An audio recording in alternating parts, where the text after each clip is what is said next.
Berjumpa lagi dalam permenungan kita edisi Selasa 17 Januari 2023, Pekan Biasa kedua.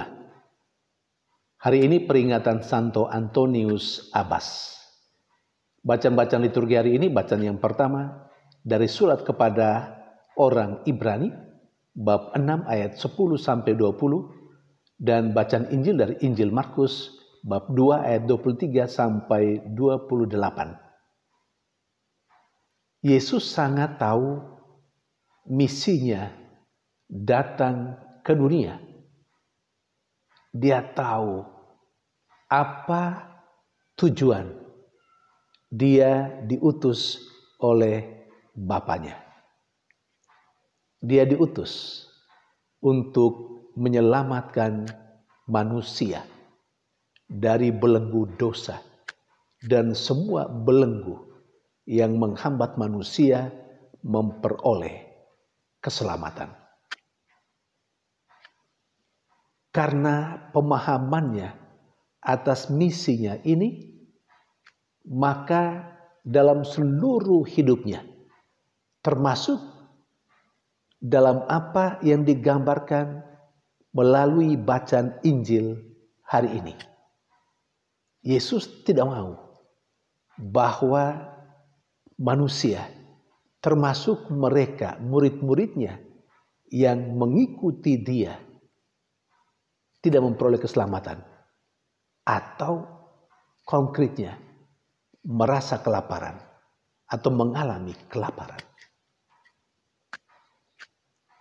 Injil bercerita tentang orang-orang Farisi yang sepertinya menegur Yesus dengan berkata, "Mengapa murid-muridmu melakukan apa yang tidak diperbolehkan pada hari Sabat?"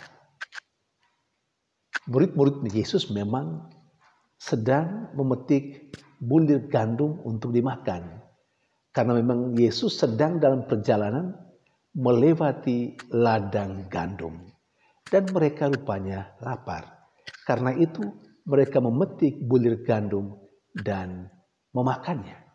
Yang menurut hukum Taurat yang dipegang teguh oleh orang Farisi, tidak boleh melakukan hal itu. Tapi bagi Yesus, ketika pada saat itu muridnya lapar, maka aturan hari Sabat untuk tidak boleh memetik bulir gandum dan memakannya itu tidak berlaku.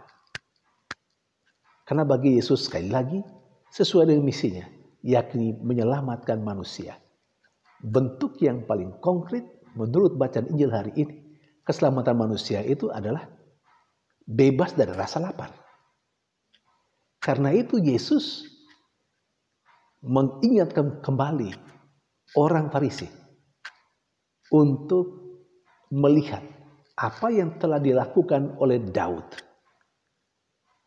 Ketika Daud dan para pengiringnya memakan sajian dalam bait Allah. Sajian yang seharusnya hanya bisa dimakan oleh para imam. Tetapi Daud mengambilnya, memakannya, dan memberikannya kepada para pengiringnya. Saudari dan saudara yang terkasih, Yesus pada akhirnya mengatakan bahwa dirinya sebagai anak manusia itu adalah Tuhan atas hari Sabat. Saudari dan saudara yang terkasih, ada banyak hal yang bisa kita ambil sebagai pesan untuk kehidupan kita. Tetapi satu atau dua hal cukup, saya kira, yang bisa kita petik sebagai pesan bagi kita. Yang pertama, aturan itu dibuat untuk keselamatan manusia. Maka ketika aturan itu dibuat tetapi kemudian menghambat keselamatan manusia, itu aturan boleh ditinggalkan. Ingat ini. Yang kedua, Yesus dengan cara itu juga tidak mau mengatakan bahwa aturan tidak penting. Bukan. Aturan tetap perlu dan penting. Sejauh aturan itu menjadi sarana yang menolong manusia memperoleh keselamatan. Tetapi sejauh peraturan itu membuat manusia, misalnya dalam konteks bacaan Injil hari ini, kelaparan, maka aturan seperti itu tidak berlaku. Saudari dan saudara yang terkasih, kita butuhkan aturan. Dan aturan itu harus dilaksanakan.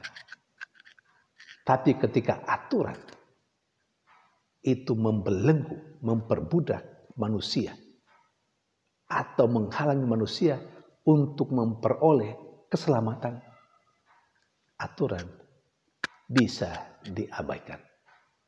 Saudari dan saudara yang terkasih, sementara dalam bacaan yang pertama, penulis surat kepada orang Ibrani menggambarkan bahwa Allah yang diimani oleh orang-orang Yahudi juga saat ini ketika kita merenungkan perikop ini, Allah yang kita imani adalah Allah yang setia, yang setelah bersumpah dan berjanji akan menepati janjinya itu. Allah tidak pernah berdusta. Hal ini penulis surat kepada orang Ibrani tegaskan kepada orang-orang yang percaya kepada Tuhan, kepada Allah, untuk tetap bersemangat melayani Tuhan, berkarya untuk kemuliaan nama Tuhan dan keselamatan sesama, sekalipun mengalami kesulitan dan penderitaan. Tetapi mereka tetap harus bersemangat melayani karena meyakini bahwa mereka akan mendapat ganjaran yang berlimpah seperti yang dijanjikan oleh Allah. Maka apa yang dikatakan oleh penulis atau apa yang dikatakan dalam bacaan pertama hari ini menjadi motivasi untuk orang beriman, untuk orang yang percaya, untuk tetap setia melayani Tuhan dalam diri sesama. Setia melaksanakan apa yang dipercayakan kepadanya oleh Allah melalui gereja atau tugas dan tanggung jawab yang diberikan oleh pimpinan di mana saja. Nah, itu juga merupakan bagian cara Allah memberi kepercayaan kepada orang untuk melaksanakan tugas dan tanggung jawab itu. Laksanakanlah dengan baik karena sesudah dengan tulus orang mengabdi, orang melaksanakan dengan penuh tanggung jawab semua kepercayaan itu, orang akan mendapat ganjaran yang berlimpah dari Tuhan. Ini harus menjadi sebuah pengharapan. Pengharapan tidak sekedar sebuah pengharapan.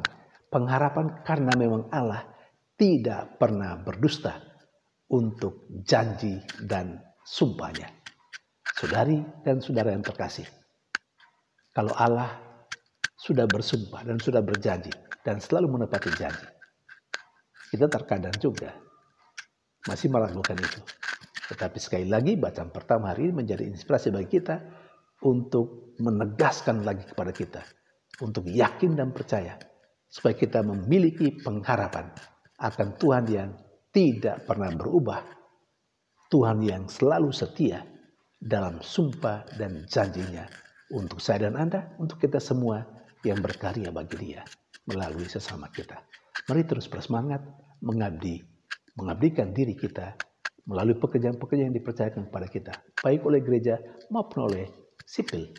Kita lakukan itu dengan sungguh-sungguh karena kita yakin dan percaya Allah akan memberikan ganjaran kepada kita. Dan itu harus menjadi pengharapan bagi kita untuk tetap setia dengan tekun dan semangat melaksanakan tugas dan tanggung jawab kita. Saudari dan saudara yang terkasih, hari ini kita memperingati Santo Antonius Abbas. Dia dikenal sebagai bapa dari para rahib pertapa. Diceritakan dia dilahirkan di Mesir. Sejak masa mudanya dia tertarik dengan kehidupan yang sepi, kehidupan yang menyendiri. Karena itu dia membagi-bagikan harta warisan orang tuanya kepada sesamanya. Lalu dia meninggalkan sedikit saja untuk dirinya dalam pertapaan itu. Dan dia memang dalam pertapaan itu tidak hanya sekedar menyendiri, tapi dia berjumpa dengan Tuhan dan dia mengabdi Tuhan melalui kesendirian itu, melalui pertapaan itu. Dan akhirnya banyak orang juga yang merasa tertarik dengan gaya hidup seperti itu. Saudari dan saudara terkasih, kita hidup dalam dunia yang penuh dengan hiruk-pikuk, kesibukan. Hampir sangat kurang orang memiliki waktu diam, menyendiri untuk permenungan. Tetapi melalui peringatan Santo Antonius Abbas, bapa dari para pertapa, rahib dan pertapa, kita diajarkan, kita diingatkan perlunya kesempatan untuk berdiam diri, perlunya kesempatan untuk merefleksikan diri, dan segala karya perlunya kesempatan untuk sedikit